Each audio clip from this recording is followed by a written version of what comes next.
Selamat jumpa kembali, Sobat Soteria. Kita kembali melanjutkan pembahasan kita. Selain kita itu mengajak penderita luka batin untuk datang kepada Yesus dan kemudian menjadikan Tuhan Yesus itu sebagai pusat daripada pemulihan luka batinnya, maka kita perlu juga mengajak penderita luka batin untuk belajar menelusuri sumber-sumber perasaan yang dimilikinya. Mengapa? Karena ada orang atau banyak penderita luka batin yang tidak menyadari bahwa pikiran, emosi, dan tingkah lakunya pada masa dewasa sebetulnya dipengaruhi oleh perlakuan yang pernah diterimanya pada masa lampau, secara khusus pada masa kanak-kanak, terutama dari lingkungan keluarga. Nah, kebanyakan orang yang seperti itu mungkin hanya bertanya-tanya di dalam hatinya dan menyesali dirinya mengapa dia itu menjadi seorang yang rendah diri, orang yang menutup diri, dan menjadi orang yang sulit untuk bergaul. Dan dia selalu mungkin merasa hidupnya itu tertekan dan menderita. Ya, bahkan kadang menjadi orang yang pemarah, yang suka iri hati, dan menjadi orang yang suka menyakiti orang lain. Nah, seringkali penderita luka batin tidak tahu penyebab dari gangguan perasaan, tingkah laku, dan pikirannya.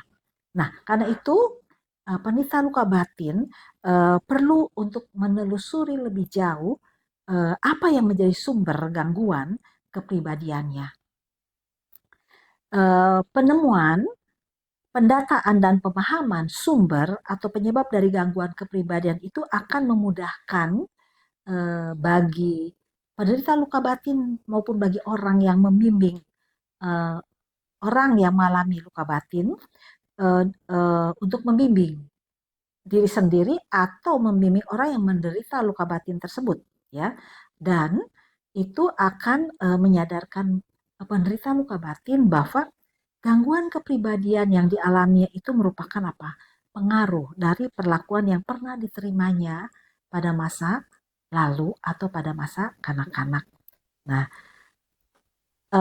tapi bukan berarti bahwa setelah tahu penyebabnya, kemudian mempersalahkan orang-orang yang pernah melukai, ya, dan melemparkan tanggung jawab kepada mereka, ya. Jadi penelusuran tentang masalah perasaan yang dialami oleh penderita luka batin ini hanyalah untuk memudahkan proses penyembuhan, ya. Kenapa? Kayak misalnya ada seorang dokter ketika memeriksa pasiennya, tentunya akan lebih mudah mengobati penyakit seseorang itu jika ia mengetahui apa yang menyebabkan penyakit itu, ya.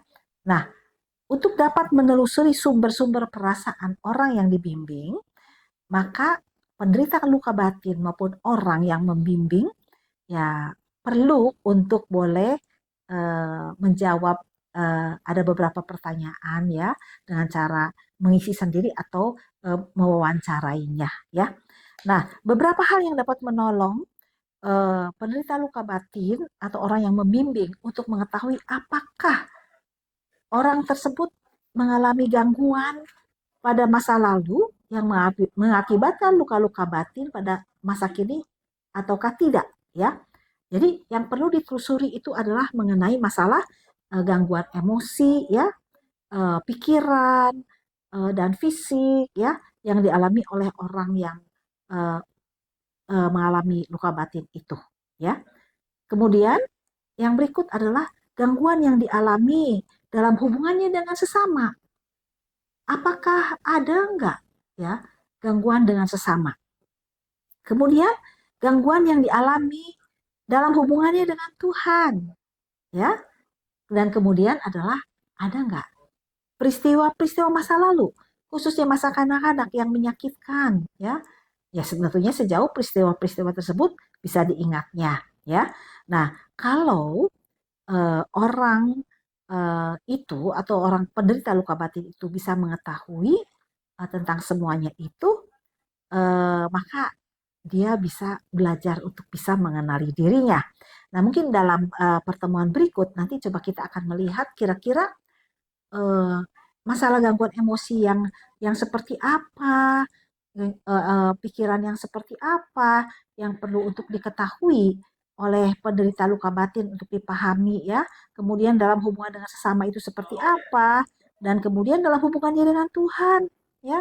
Lalu peristiwa menyakitkan yang mungkin yang bisa diingat oleh dia yang mempengaruhi kehidupannya pada masa sekarang itu karena diakibatkan oleh perlakuan-perlakuan yang tidak baik pada masa lalunya ya.